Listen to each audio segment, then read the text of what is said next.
Yeah, we'll start with James, because he has to go for the manufacturing track also, and then followed by, there's an order. Hindu will come in the last slot, which is coming around 11:30. So every speaker has got 15 minutes each, but since James want to go early, your 15 minutes is including Q&A. Okay. So you stop around 12 minutes and then take a question, one of the questions about 3 minutes. The others we will postpone the question answer to the end, so that the audience can jointly ask questions. So yours will be 12 minutes each presentation. Will you please introduce James? Thank you so much, sir. Now I'd like to introduce his first speaker, Mr. James Joseph. Mr. James Joseph is a founder of Professional Bharati, an initiative to encourage Indian professionals to embrace the rich life of Bharat away from the crowded metros.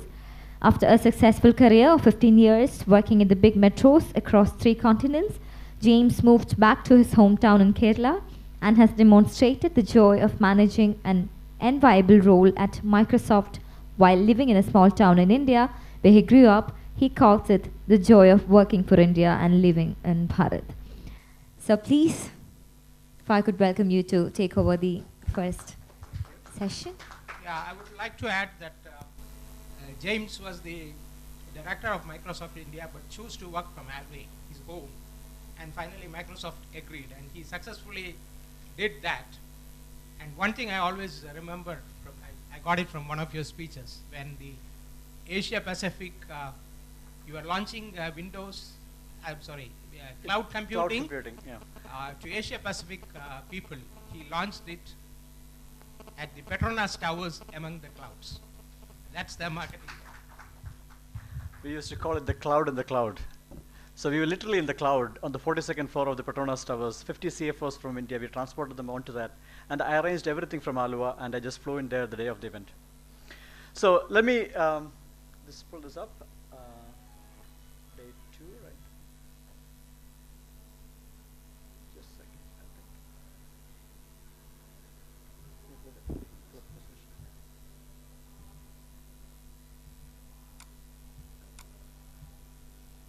Okay.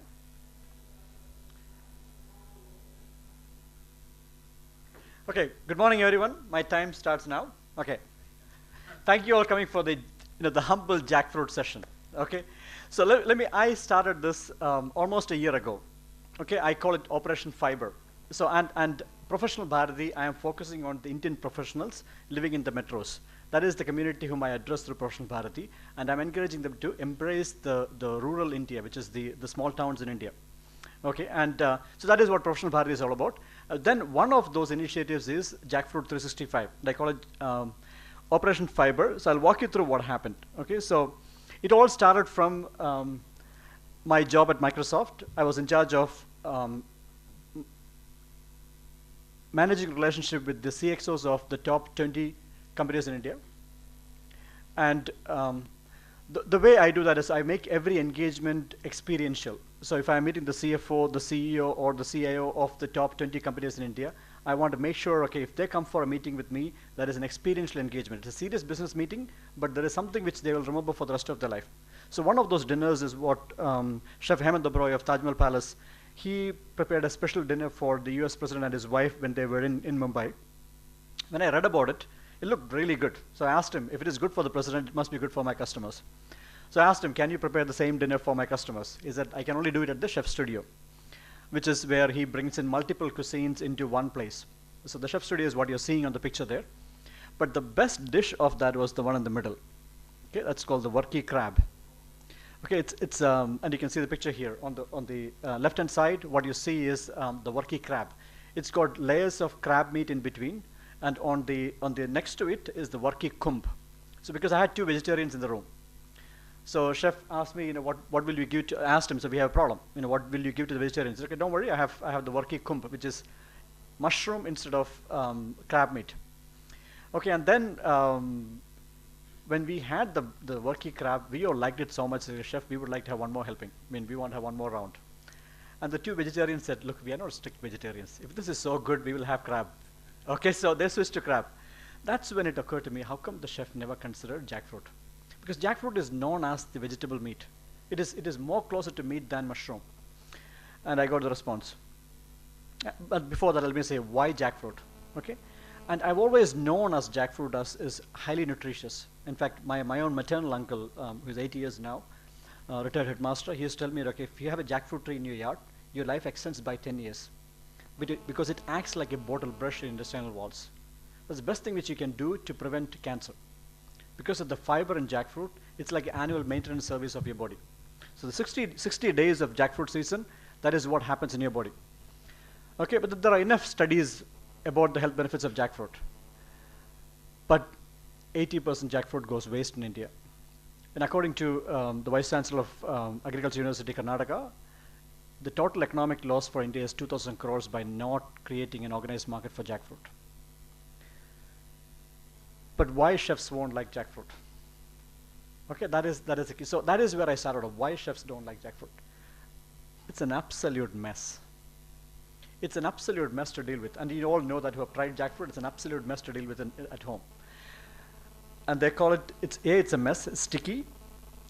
And the moment it turns fruit, the smell spreads into other dishes. You can't keep it even in the fridge because it will spread into other dishes. And it's seasonal. It's only available 60 days in a year. Okay, that's why chefs don't touch jackfruit. So what can we do about it?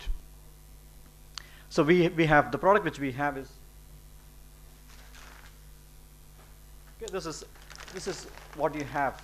Okay, so this is freeze-dried jackfruit, peeled and processed in a fully certified plant. The whole jackfruit comes to the plant, peeled and packaged. This is 82% of jackfruit bulb is water. So when you freeze dry, you remove that water, and then you get it in the crisp form. And I'll walk you through what happens. Okay, so this is on the left-hand side. That's a form which you see. Okay, that's a freeze-dried jackfruit. The moment you add warm water, just like in cup of noodles, it'll come back to the original form with the smell and the taste. And then this is a traditional dish which I made at home. Everyone knows about this one. This is a traditional dish. The leaf is available throughout the year. Only jackfruit is not available. But now you can have it 365 days in a year. But this is the eureka moment. Okay, I took this jackfruit to a resort in Cherai Beach, and the chef, close friend of mine, he made jackfruit pie. The moment we tasted jackfruit pie, it is better than pecan pie. Apple pie is so sour that you always have to eat with ice cream. But jackfruit pie is so sweet, and when you break it into two pieces, you can see the fiber between the two pieces. Just like the kumbhalapam. You can see the fiber between the two pieces. That's how fibrous the fruit is. I knew this is a winner. So then I took it to, I was hosting a roundtable with Navi Raju, the author of Jugaad Innovation in Leela Palace in Bangalore.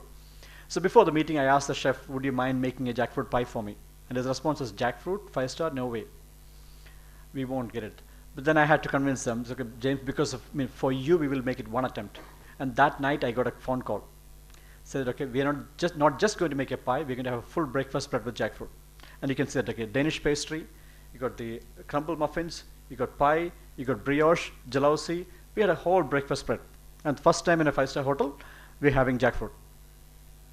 And this is the jackfruit tart. It takes 20 minutes to make it. Okay, and think of replacing apple. This is at the Cinnamon Club in London, which is one of the best Indian restaurant, BBC rated Indian restaurant in London. He made with raw jackfruit. He made paprika raita, a jackfruit cake with pomegranate seed. So with this, I'm just going to walk you through some examples. So it's you know what. Before that, let me just pass along.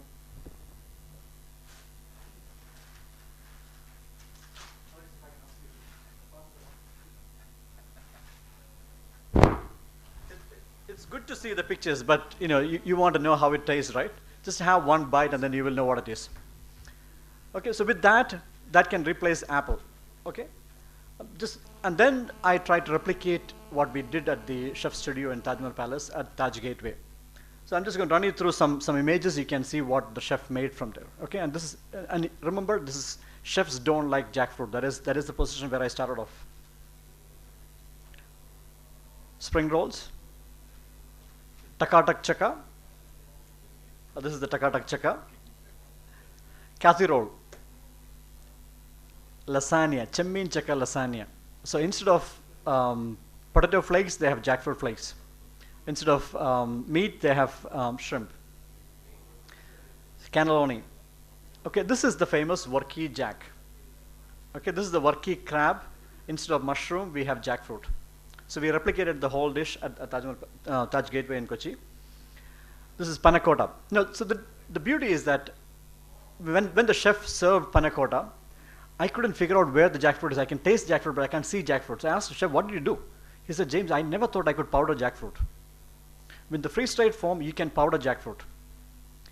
And he puts that into the liquid, and then it became the panna cotta gel. And then, when you eat it, you can taste jackfruit, but you can't see jackfruit. So from a powder form to takatak chaka, which is crispy form, or paste in the lasagna, or tender form in the kathi roll. There are 4 different variations of jackfruit you can use. So it's clear, chefs love it. So let's get some proof. Okay, this is, and I can announce today, this is CGH Earth, Casino Hotel. This is corporate chef, Chef Joseph Worky. But he also told me one thing. His last name is Platotam, which means the orchid of jackfruit trees. So 5 years he's been trying to get jackfruit into fine dining, and he failed miserably. And this is his comment. And 8 resorts from Gokarna to Chettinad across the coast, Travancore, they have conducted trials. All chefs love it. And it's already at the David Hall, at Fort Kochi, already on the menu. Okay, that's an announcement we are making today. CGH Earth has embraced jackfruit. A 5-year quest is fulfilled now. So, last Tuesday, we were at Villa Maya, a Muthoot property in Trivandrum. On the left-hand side, what you see is a spectacular array of jackfruit dishes. On the top right, you see the creme brulee with jackfruit. Okay, this is jackfruit under the creme brulee. When you start eating it, you get the kick of jackfruit flavor. The one in the middle is the quesadilla. And this is what I mentioned yesterday. This is my favorite lunch for my children at school. It's chakapurka, or the jackfruit traditional curry dish between 2 layers of chapati. And this is tender coconut infused with jackfruit. And then on the left-hand side, those 3 items, what you see is galauti kebab. On the top is galauti kebab, usually made with mutton. Okay, this is a traditional dish from Lucknow when the Nawab lost all his teeth.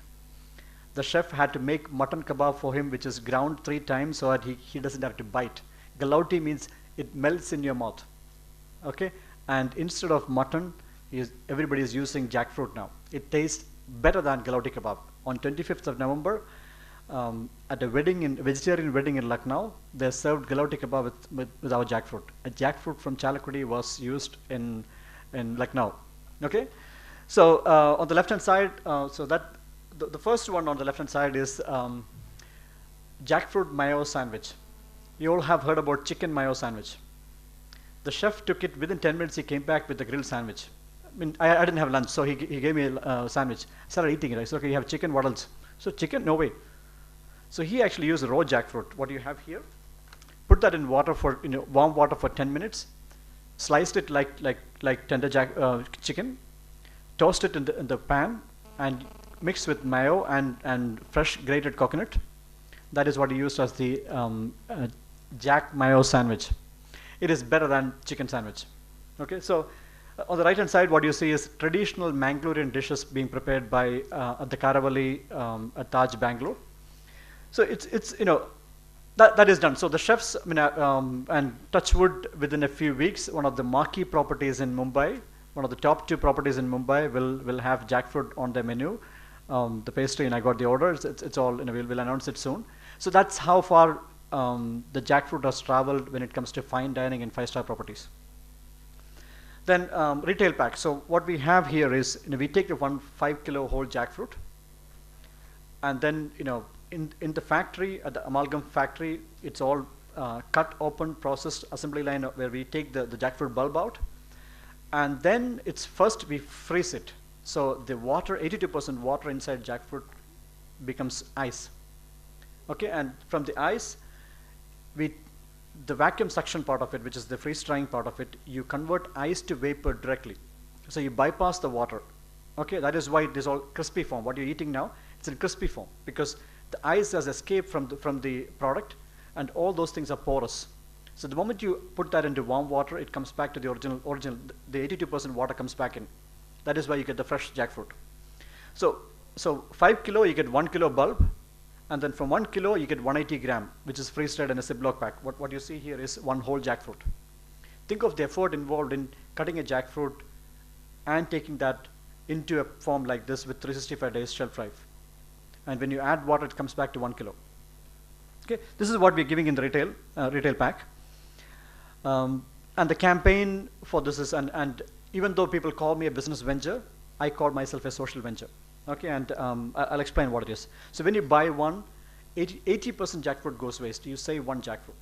So when you buy one pack, you save one jackfruit which would have fallen in Chalakudy or anywhere in Kerala. That is what we're putting into use. Second, you give 5 midday meals. And this is when yesterday I got the Startup of the Year award, but what I like most about is when I was at Akshay Patra. This is a charity which provides midday meals across India, and it's something which I've been supporting from the day I came back to India. And they provide the best midday meals at the lowest cost through centralized kitchen, 8 states across India. And that is a great way to keep children at school. And this is so every pack we contribute 5 midday meals. And when I was there at Akshay Patra, they gave me a memento. They gave me a memento here. To me, this is the best award I have got in this campaign.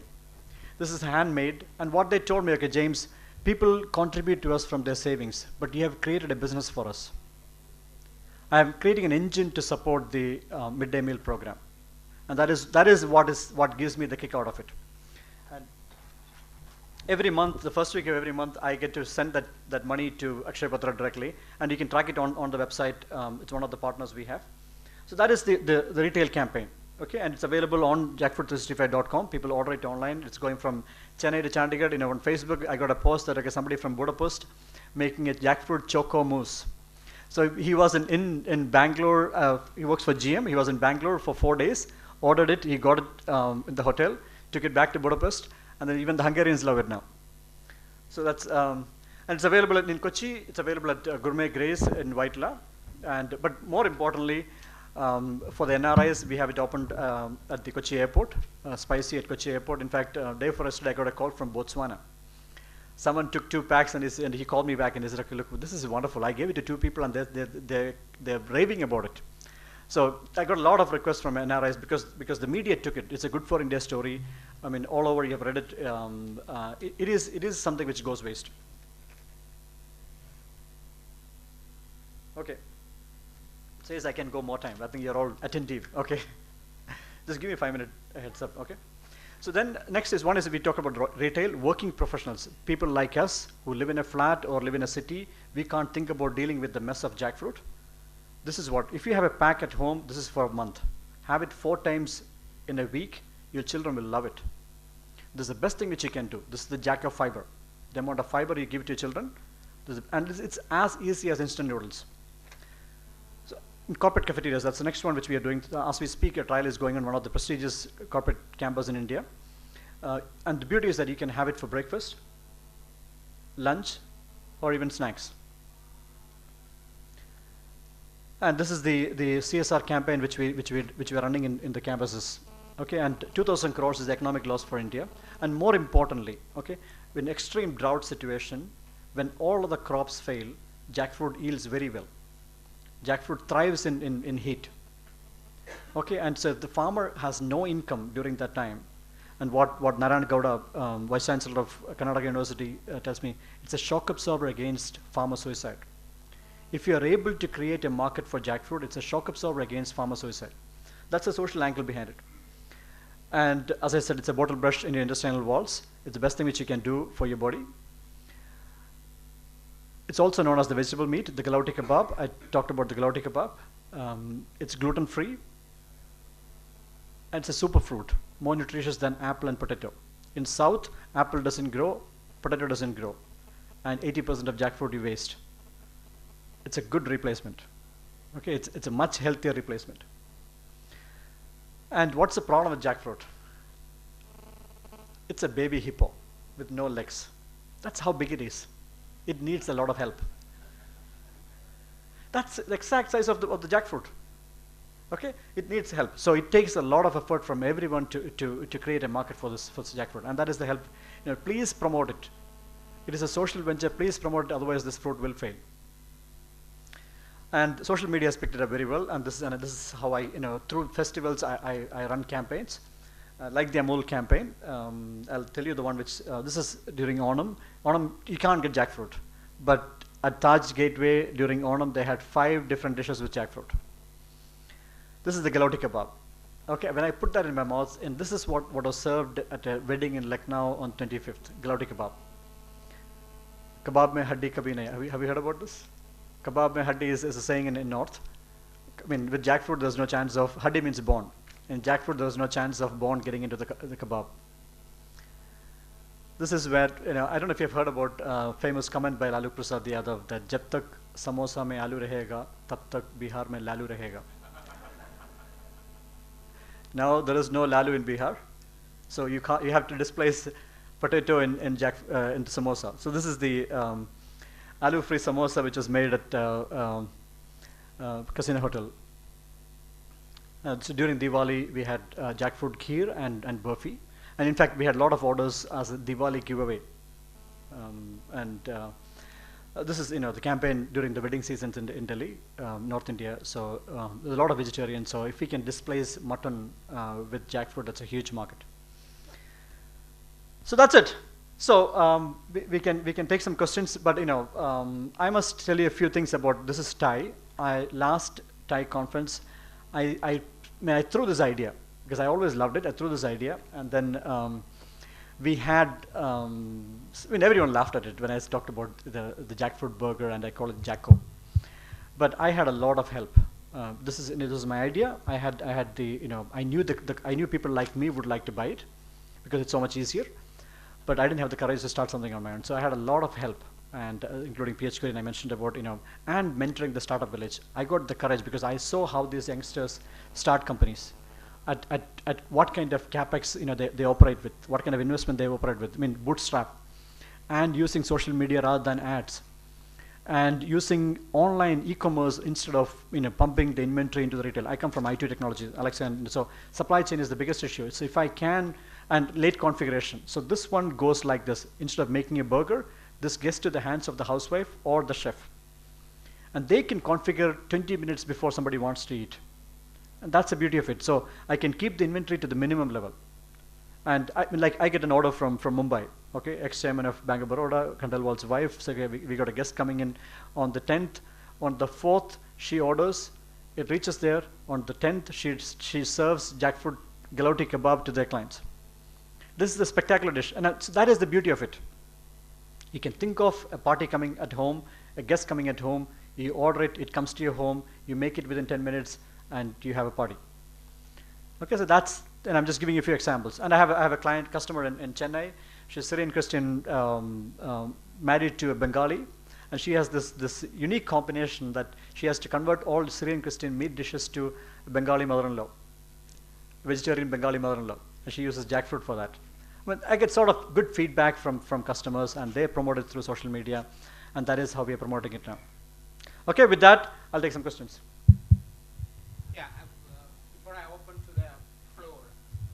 Since I have heard James earlier, I have a question to you.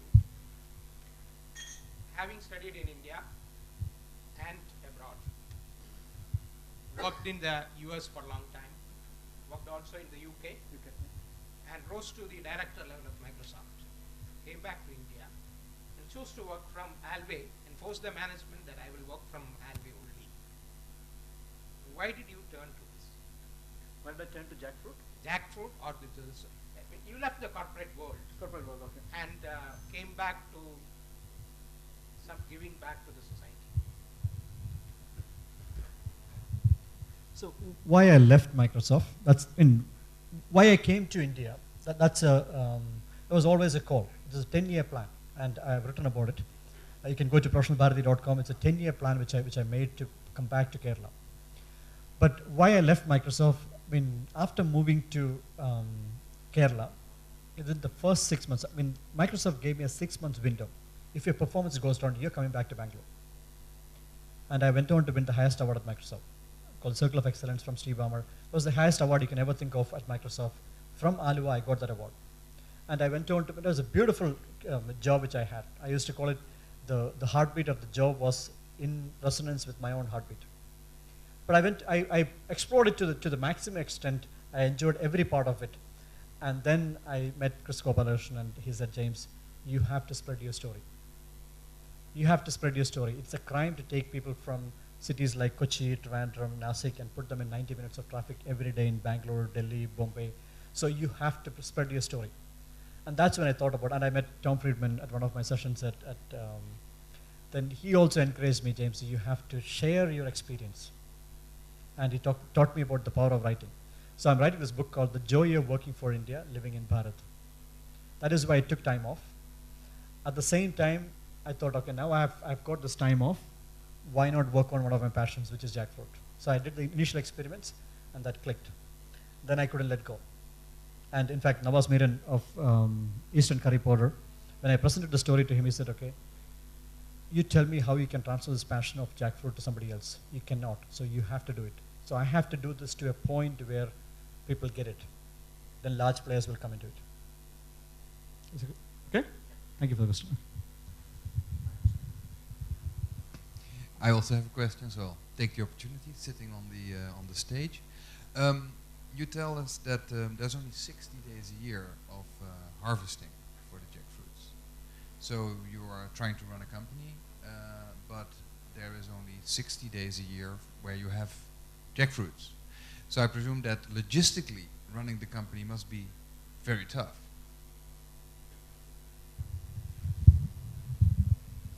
Have you seen the movie Honey, I Shrunk My Kids? Honey, I Shrunk My Kids? No. So there's a famous movie called Honey, I Shrunk My Kids. Okay, a 10 kilo jackfruit shrunk into this, it's easy to store. So during the season, we procure jackfruit, we process it, keep it. So because the shelf life and the weight comes down from 5 kilo to 180 gram, you can do it. So we do the procurement, so we had to forecast. So we had to get good at forecasting. So based on the demand, but the beauty is that this is actually has 2 years of shelf life if you keep it in the factory. The moment it leaves, it's got 365 days.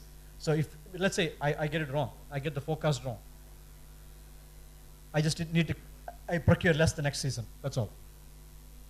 So during the season we procure, trucks of jackfruit comes into the plant, and many trucks goes back with the waste. That's how, the jackfruit is. From 5 kilo, you only get 1 kilo of output. So that's what you do. So we can shrink jackfruit. That is the reason why you can do it.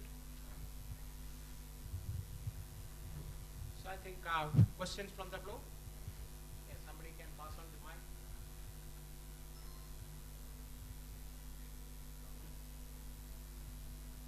Do you have an exclusive plan for extracting the jackfruit? And how do you manage the idle capacity of the method?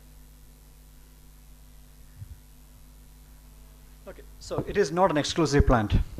Okay, and so my objective from this campaign is, okay, use my strength, outsource which is not my strength. So wherever possible, use existing capacity. So my best partner on this is Amalgam Foods. They have the freeze-drying plant, they have the freeze-drying capacity, and when they found out, okay, this is a good idea to optimize their capacity, they supported it. So this is done at the Amalgam factory, AFDC, which is the accelerated freeze-drying plant. That is where it is done. So it is not, the machine is not used exclusively for jackfruit. It's much bigger capacity. It is used for many other products, which goes into soup, which, they have a wide range of products which is used for in the freeze-drying plant. So it's not exclusive. Let me thank you very much for the breakthrough you have achieved in processing jackfruit. And I know number of self-help groups working on this jackfruit to be converted into some useful food items. And one of the major problems they face is see the variety of jackfruits. if you go through Kerala, you will find so many varieties of different sizes. And in your case, how I'm interested to know how you have managed the quality issue of different varieties. So which variety you are using for your products, and if you are not able to deliver consistently quality of same quality, then see the consumer will have some problem. Correct. So how you have managed this issue? Thank you, sir. Valid point. So we did consider self-help group, and to me, the number one criteria is when you're giving it to fine dining, when you're giving it to working professionals' household, quality is the number one. You cannot take any chance with food quality. So the jackfruit as a whole has to come into the plant. Okay, so that's the reason, because that is the only way I can assure quality. Otherwise, I need to have an army of inspectors on the way to ensure that, okay, there is no chance of contamination. So right now, jackfruit comes to the plant, it is fully certified. From the moment it enters the plant, the entire process is fully certified, export quality certified. That is an assurance which I have. When I give it to Leela or Taj or one of the fine properties in India, I have to have that assurance. I don't need to get into this business. I have a good pedigree of what I have done so far. But if I'm giving it, I need to have the assurance that, okay, there is no chance of quality error in this. So that is the first why we're using a plant, and the whole thing has to come into the plant. Second is about taste variation between jackfruits. So this is for the purpose of cooking, okay? So what we do is we take it from multiple jackfruits and mix it together. So when you cook it, it evens out.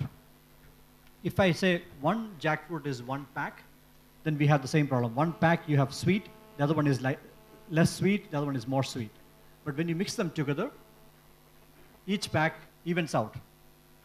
So you take jackfruit bulbs from multiple jackfruits, then after freeze drying, you tumble them, you mix them so that each pack has it evens out. And when you lost the sound. When you cook, it becomes mashed, so you get the same sweetness. So you're okay with that, okay? So then your question was about different varieties of jackfruit, right? So this is the one. So you have two. The variety issue is mostly on the sweet one, the ripe jackfruit. That we use Varica, Muttam Varica, which is the premium quality Varica, which is the variety which we all like. So that is what is used for the ripe version. For the raw one, you can even use Kura, because this is bland. And Kura, the biggest problem is it's got more water content, and we are removing the water anyway. And the chefs and the person who is cooking controls how much water you want to introduce. The amount of time you leave it in the warm water, that's how much water it will absorb. So this one we have a lot more option, and this is the bulk. When you think about potato and meat, that is where the huge volume play. Not in the ripe. Ripe is for dessert, but this is your whole meal. And for that you can use a wide variety of jackfruit. Hope that makes it clear. Thank you. James, thank you very much. On behalf of TiE, a token of gratitude to Mr. James, and thank you so much. It was a pleasure having you here. We love jackfruit. Moving on to the next speaker, we have Mr. William Jansen. Welcome to TiE Kerala, sir. He is the General Manager, Kellison Interiors and Exhibitions. Yes. Please proceed. Thank you. I was asked to mention a few words about myself first, which I will start doing. My name is William Jensen. I work and live in Abu Dhabi, as just mentioned, and I have lived for several years in Singapore and lived for a few years in Hong Kong. What I'm here to speak to you about today is a different subject, something new, and if the gentleman from the technical department can... He's done a good job. Okay, so the subject of what I'm going to speak about today is a what-if question. And the what-if question is, what if someone would come up with an idea, and there are many ideas that are coming up every day, what is needed to take the idea from an idea to concept and bring it to reality? What would be even nicer is we would have an idea that would improve lives of people. For instance, an idea to provide more drinking water for the future of mankind. Now, it is a known fact that mankind will be running out of water, and one of the key countries where this problem is very big is India. And we want to prevent ending up in this situation. Just a photo of a drought situation somewhere around the world. And if we look at the data that we have at the moment around the world, we can see that almost every country, apart from a few, is extracting more water than there is available. So they're in the yellow or the red zone. The problem with the picture is also that you have to look at the picture and realize to yourself that the countries where most people live are not South America, but they are in Asia, and as you can see, the water table is very stressed in those regions. So that brings me to the subject of what I have done, and I have looked at a very old principle to create drinking water from seawater. 97% of the water on this planet is seawater. 2% of the water is caught in the North and South Pole ice caps. Only 1% of the water on the planet is potentially available for us as drinking water. So this is an age-old concept to overcome that problem. It is a very simple closed box with 2 glass panes on top. We put some seawater in the bottom. The sun will shine through the glass roof.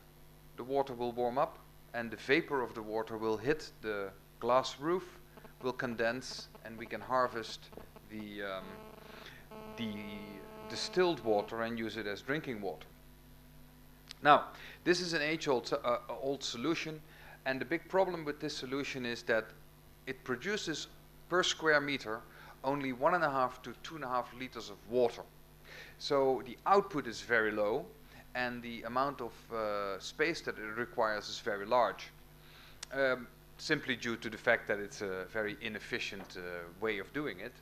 And what I want to speak to you about today is an idea that I had, how to improve this problem and how to create something new that will overcome this problem and create, instead of 2 liters, maybe 20 liters of water, creating a minimal critical mass of water so that people who are thirsty in future, living close to the sea, that is, if you live in somewhere high in the mountains, it's not going to work, but if you live close to the sea and you have enough sunshine, that you can harvest water on a daily basis in reasonable quantities at affordable cost.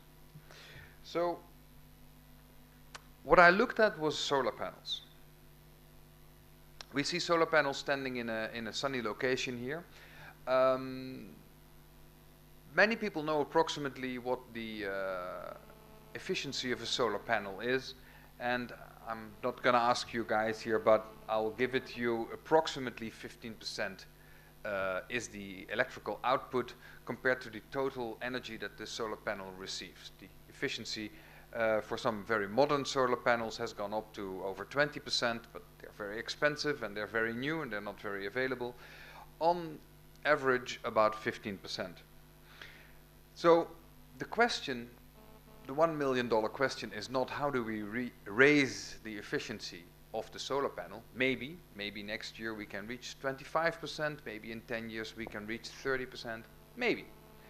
The question is, what is happening to the other 85% of energy that the solar panel receives?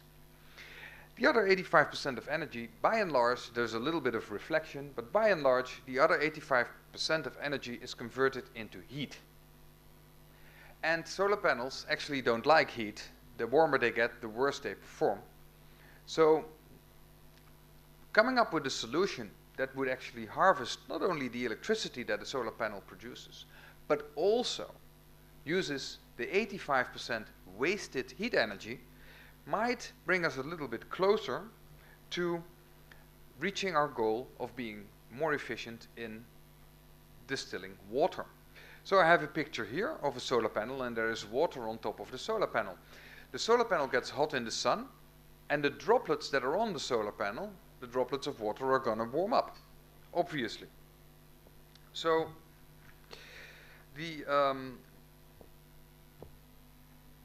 what could we do is we could actually take the warm water off the solar panel and use a spiral heater and say, I'm also going to use the electricity that I get out of the solar panel from the other side and introduce even more heat to the water so that I will bring the water to boil. And that is what we did. After that, we said, okay, if I have boiling water, then I could harvest the vapor from that boiling water and condense it. Then I would actually be harvesting back the energy that I put into the water and coming up with an extra source of energy, being the latent heat that is caught inside the water vapor. But then, of course, the question is, can we put all those three things into one machine? And I came up with this solution. It's maybe a little bit difficult to see, but the black rimmed item that you see is a very simple, standard, off-the-shelf solar panel. On top of the solar panel you see two tubes. The tubes are the heat exchangers. There's a lid on top, which is numbered 2, that goes on top of the whole contraption, closes it all off. We introduce water that flows on top of the solar panel and goes from the bottom of the machine to the top of the machine, where you can see a little boiler, number 4, where water vapor is created. The vapor is taken off, is heat exchanged, and we harvest drinking water in number 10. So a friend of mine helped me put the drawing together, and we set out and tried to create something that looks like this. This would be a photo of the assembly of the new machine. That led to me putting in my own living room together a prototype of the idea and putting it out in the sun and filling it with water. And eureka, yes, it worked. It didn't work very well because it was a rather amateuristic attempt at creating what we were hoping to do, but it worked. So then there are many things that you can do once you have reached this stage, and one of them is that you can talk to many people and see if they are interested in the concept. I did one thing, as I applied for a patent, which has been granted recently. And the next thing that you have to do is see if you can find anybody who might be interested in the idea. I came into contact with a company called iX in Trivandrum, and they suggested that I do a university study with 8 students at CET College in Trivandrum, and they are currently in 2 teams doing a 1-year study on the concept, building 2 extra prototypes using more professional materials, and they will report before the summer of 2014 on their findings, and then I hope that the thirsty people on the planet can look forward to a brighter future. Thank you.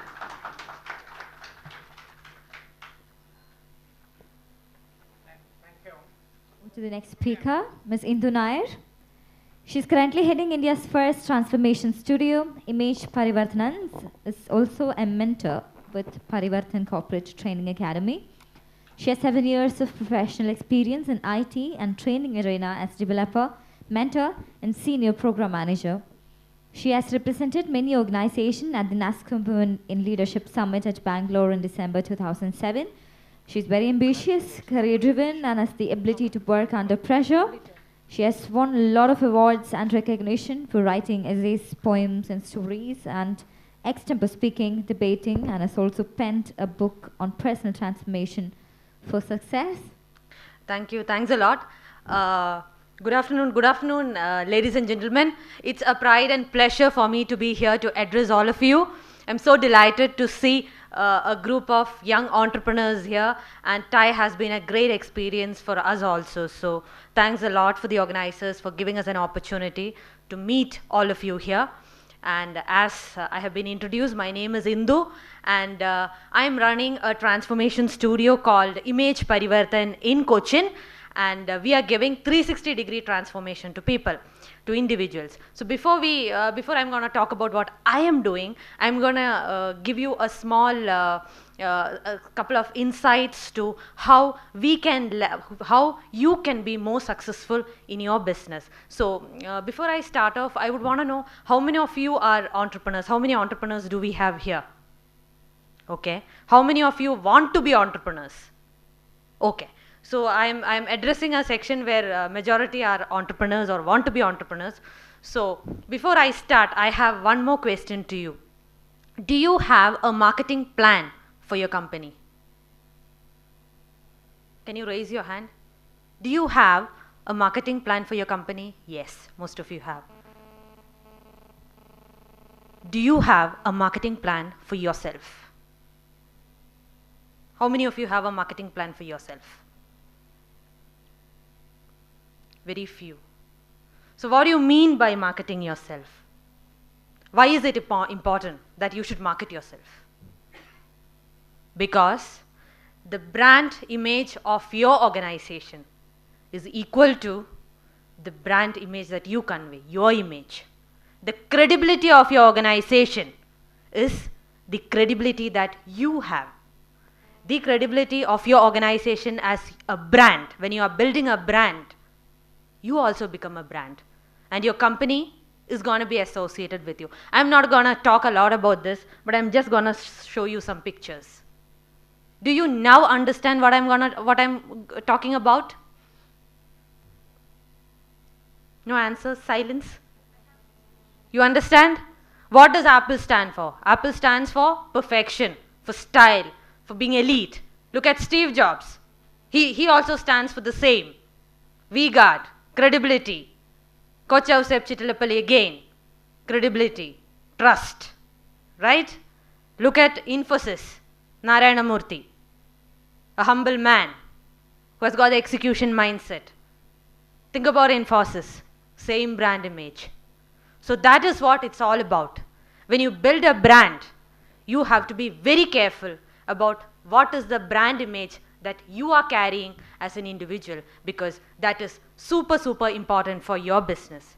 And you have to be really careful also. At times, when you do something negative, your brand also gets affected by it.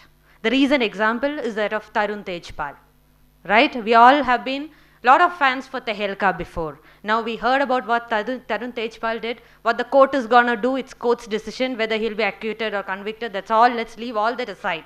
But still, look at what happened to Tejpal and what happened to TiEcon. Okay, so that is how important the entrepreneur as a brand, how important the message is to the company also as a brand. Now next, now we are talking about creating successful entrepreneurs. How do you create success? When do you become successful? You become successful when people talk about you. People talk about you and people talk about what you're doing. That means people are talking about your business. Then people start coming after you. They start seeking you and your company. Then what happens? You become successful. That is you become successful as an entrepreneur, and your business also becomes successful. And this is what is known as networking. Why? How does people come to you? Why should people talk about you? How do you become popular among a crowd? That's very important. And how do you build a network for people to come to you, people to talk to you? What makes people come and talk to you? Science says that for a person to come and talk, to create the first impression, it takes only 3 seconds. It's not about the personality or anything, just look. No, you just see a person, you form an impression about that person. How he carries himself, how he's standing, whatever. It's the first look. It takes only 3 seconds. And after you form the impression in 3 seconds, you feel that, okay, this guy or this lady means some substance. She looks good, she has carried herself well, so let me go and talk to him or her. We go and talk. The moment they open their mouth, sometimes what happens? You realize that they look good, they are good, they present themselves well, but when they talk, they don't behave appropriately, or the look and the behavior does not match. Then you realize, okay, there is no substance. So that is the second part. So for networking, for being a successful, for networking, for your business to succeed, networking is super important. And to network successfully, it's not just about carrying a good look, but also behaving in the right way. Having your body language, how you talk to people, how you interact with them, depending on the occasion. Some of us forget that. We behave the same way at all occasions. You are a CEO of a company, you dress in formals. Do you go like that for a wedding? No. You go in a totally different way, right? When you're going for an evening party with your friends, you go in a totally different way. So that you dress according to the occasion and you behave according to the occasion. That is what creates a brand out of you. That is what makes people come and talk to you. So that's very, very important. For success, let us try, let us network, let us present ourselves well, let us behave according to the occasion. Let us all be brands. Next, I'm going to tell you a story of a young entrepreneur who came to the transformation studio very recently. So let us call him Vijay. Okay, he's a 24-year-old guy from Cochin who is running a technology company with about 20 employees. So he's doing good, very nice, very young guy, very energetic, very passionate about what he's doing. So his challenge was he came to us with a challenge. He said, I'm very happy with the business. I'm very happy there is future for the business. I am sure that I'll be successful. But now I'm facing a challenge. The challenge is that, one, people are not taking him seriously at times. Even clients are not taking him seriously at times. At times, employees are not taking him seriously. At times, people take him for granted. Okay?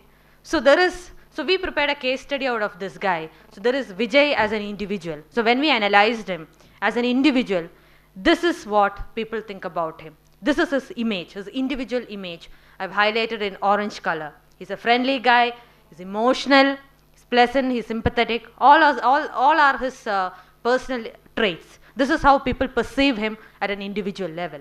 And when as an entrepreneur, as a CEO of a company, this is what Vijay, in green, that is what Vijay is all about. He's smart, he has a domain knowledge, he's very, very knowledgeable, he knows what he is doing, he is so positive, he's a go-getter, he's very assertive. But what happens?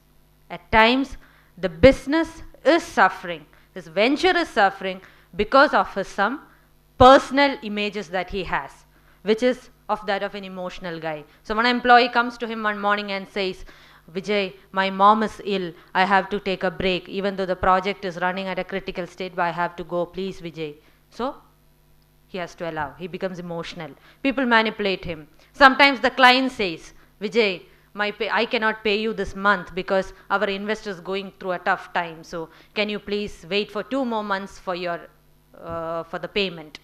So again, he has to be flexible. So which started affecting his business. So then we told him, we clearly put a picture in front of him of what he is and what is the image, what is the personal brand image that he is showcasing, what he is all about and how it is negatively impacting his business. And when we told him, then we gave him an opportunity to improve. We told him do this, lot of things, we helped him, and now he is feeling much better because he has now changed his image. He has now become very assertive. People see him differently. When he is on office, he is the entrepreneur Vijay, where his individual part doesn't come into action. He is still the same person among his family, still the emotional guy, still the friendly guy, to his family and friends, but no longer in office, because that is impacting business. That is why it is so very important.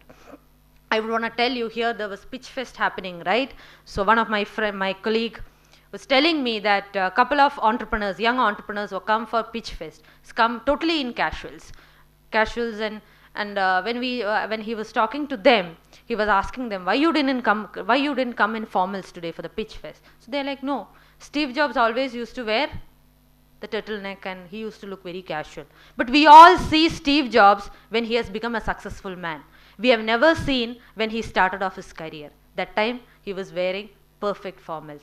He used to carry himself in a very serious way. Then only people will take you seriously. Suppose if I am standing wearing a very casual dress, talking in a very different way, what will you feel? Will you take me seriously? You wouldn't.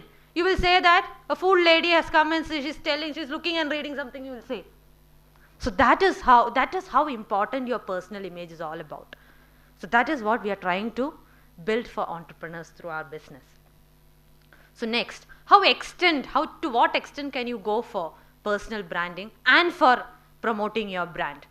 This is a classic example. How many of you know this guy?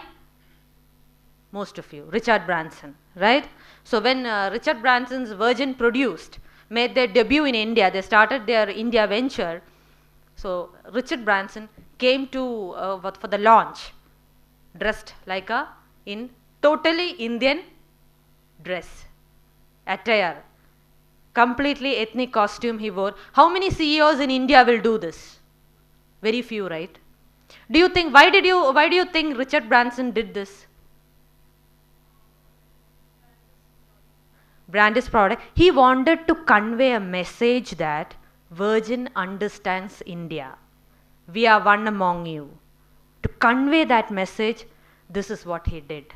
So that is how important when your personal branding and the brand that you stand for, your venture, together you go hand in hand. It's a deadly combination, my dear friends. It's a deadly combination because it's always easy to create a personal brand. And when you become equated with your brand equally will reflect the values that you carry, the image that you carry. Can you give me examples of somebody from India like this, who is a brand in himself? Here. Okay. Anybody else? A very popular brand. He is not an entrepreneur. He is a professional. Very, very popular. Sachin Tendulkar. What is his job? To play cricket. Is he playing cricket now? Is he playing? No. Has his ads on TV reduced? Has it reduced? No. Why? Sachin is a brand in India. What does brand Sachin stand for? Hard work, being reliable, being humble, all that. And still, people in India, Sachin he's there in their heart. Steve Jobs is no more. Still, when you see the logo Apple, you think about whom? Think about Steve Jobs.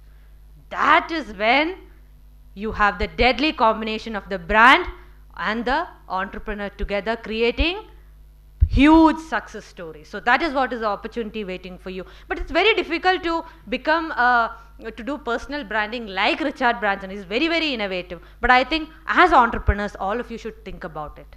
How to create a brand with myself. How can I myself become a brand? Okay. So I'm going to, in the next slides, I'm going to give you some tips on how to do it. So personal branding is all about standing out of the crowd. When you're sitting, now there are 50 people sitting here. How many of you get noticed? Right? That's what it's all about. How you differentiate yourself. How do you articulate everybody is born with a gift. You have some gift or the another. So you have to identify it. How many of us have identified the qualities that we have that make us unique? That's very important. How you articulate that unique value proposition that you have. And then leveraging across media. Yesterday, we were listening to the Goli entrepreneur, Mr. Iyer. He was telling, what was he telling? About difference between an ad and difference between creating a news. An ad is possible for everybody. You pay money, your ad comes. Is the ad more credible or a news item more credible? Which is more credible?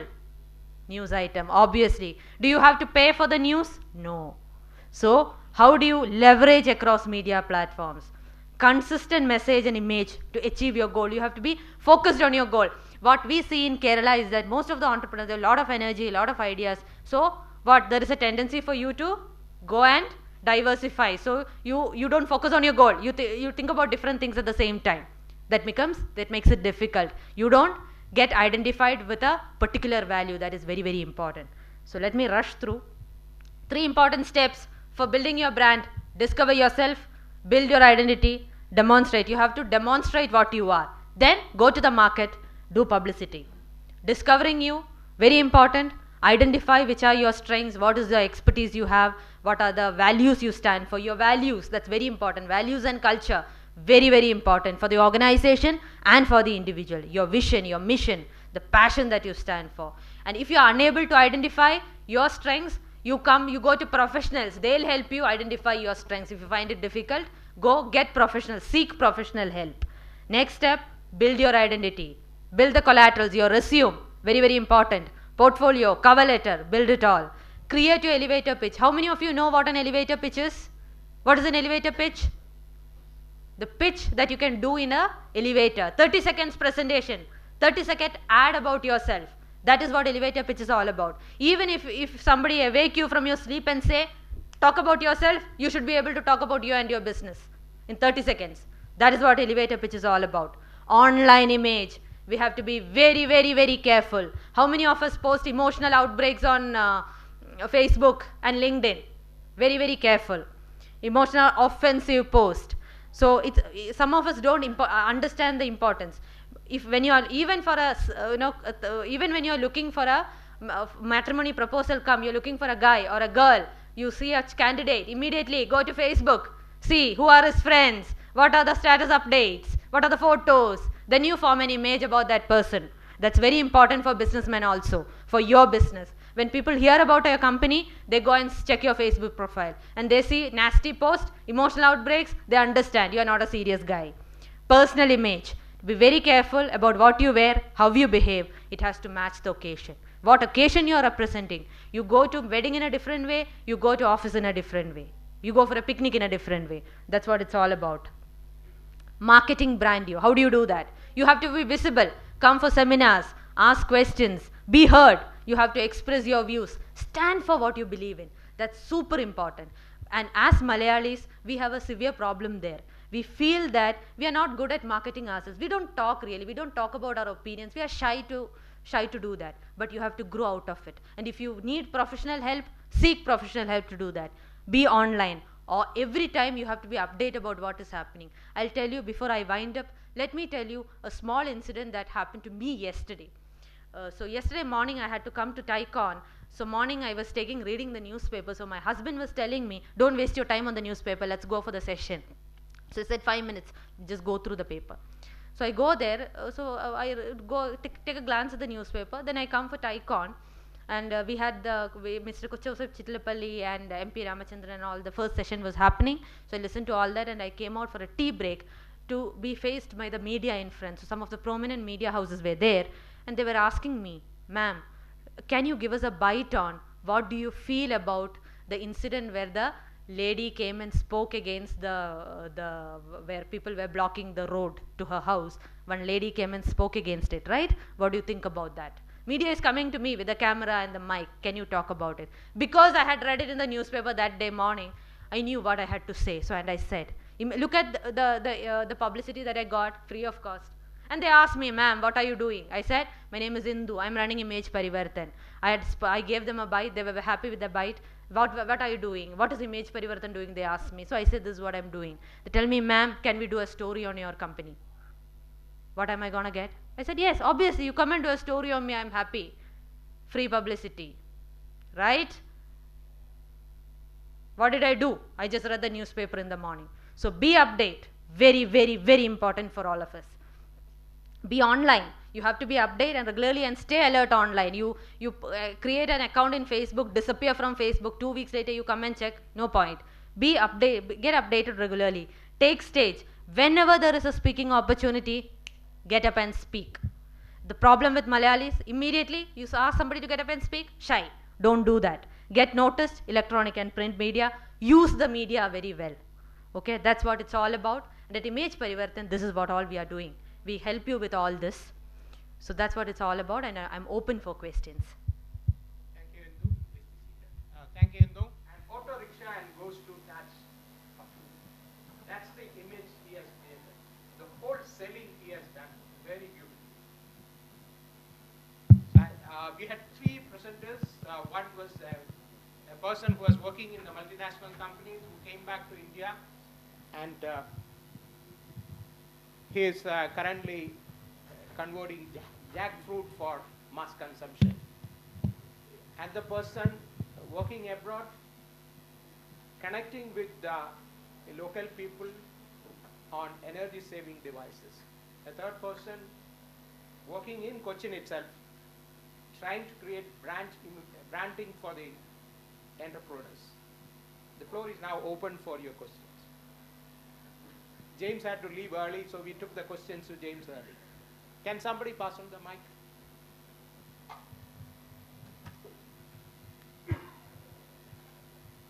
Please be brief. We have very little time. Hi, this question is for Mr. William. I just wanted to know, how do you think your venture would address the water wars, because that's something that's going to be happening, and in future we can predict that we're going to have water wars, and not wars of any other kind, but people fighting over water. So how far do you think you can take your message across in your venture across? Thank you. I think it's a very good question. I'm afraid I'm immediately going to have to say that I will not be able to prevent that from happening, because the concept will only work for people who have access to seawater. So it'll be very easy for the marketing plan that we are writing to assess which countries would potentially benefit from the idea, and sadly there are not so many. There's a water shortage coming our way globally.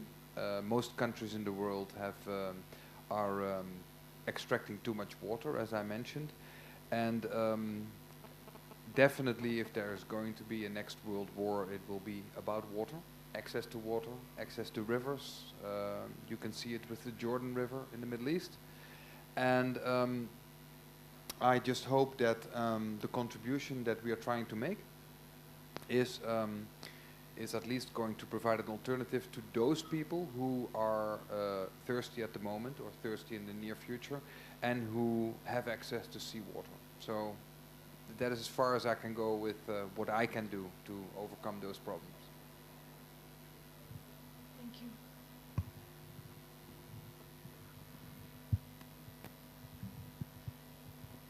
you. This question goes to Ms. Indu Nair. Excuse me if I'm repeating this question, because I've missed a couple of slides since I was not here. Regarding the branding, people like us operating in Kerala market and national market, sometimes in international market, we find it difficult when we approach media houses in Kerala, because in Kerala, media houses, national medias are not so proactive in Kerala market. So how do you look at it? I mean, when you want to build a brand image for your company at the national level, even though you are operating at national level, but you are not able to reach out to the national media because they are not operating here. Okay. But I feel that, personally, I feel that if you have a story that is convincing enough, they would go ahead and do it. Because I have had an experience where we were doing a initiative. It was a non-profit initiative for women. It was called Swaraksha, where we were giving awareness. It was the first safety portal for women, where women used to, everybody, even men, can participate and share insights on how to be more safe on street, how to be more safe on road and all. So we did that, and we were based out of Kerala, but this was available all over India. So what we did was, we were doing a lot of promotions through Facebook and all that, and we got several of the vernacular dailies here covered us, and then we got a call from Pan India magazine, who came and told us they want to do a story on us. Because you get noticed, but you have to do your nitty-gritties very well. Be visible on Facebook, and people have to feel that there is a story in you. The same thing, I think, yesterday, Goli, Mr. Iyer from Goli was also saying the same thing. You have to have that spark of a story which the media is interested in. Otherwise, for media also it's a win-win situation. They want to carry the story, it has to be kind of a scoop for them.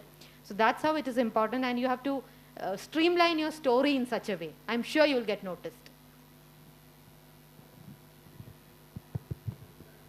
Can we have a last question, because we are running out of time?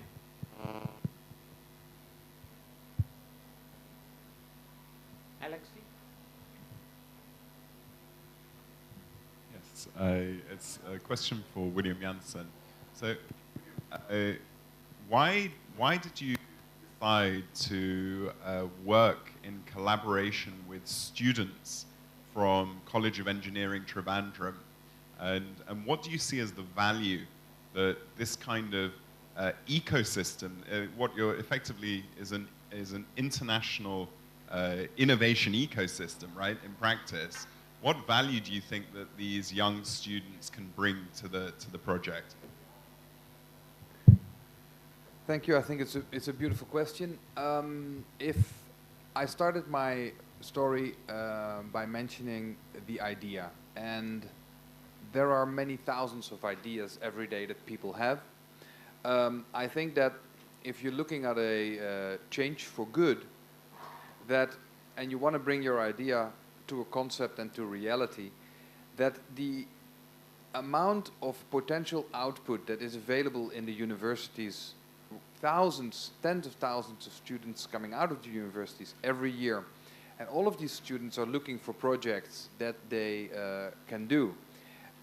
Bringing together the, let's call it the inventor or the innovator, together with the faculties in the universities is, I think, a wonderful example of creating output out of people who are learning and who can actually have very useful, productive output, especially in the field of clean technology and green technology. So that is my opinion about that aspect. Thank you very much. Yeah, that was it. Thank you so much. And those two sessions were really amazing. Thank you for your presence and participation. Now it's time to hand over a memento to the speakers. I'd like to request the chair, Mr. Roy Verghese, to please do the honors on behalf of TiEcon. Mr. William, if you could please receive your memento. And now Ms. Sindhu Nair.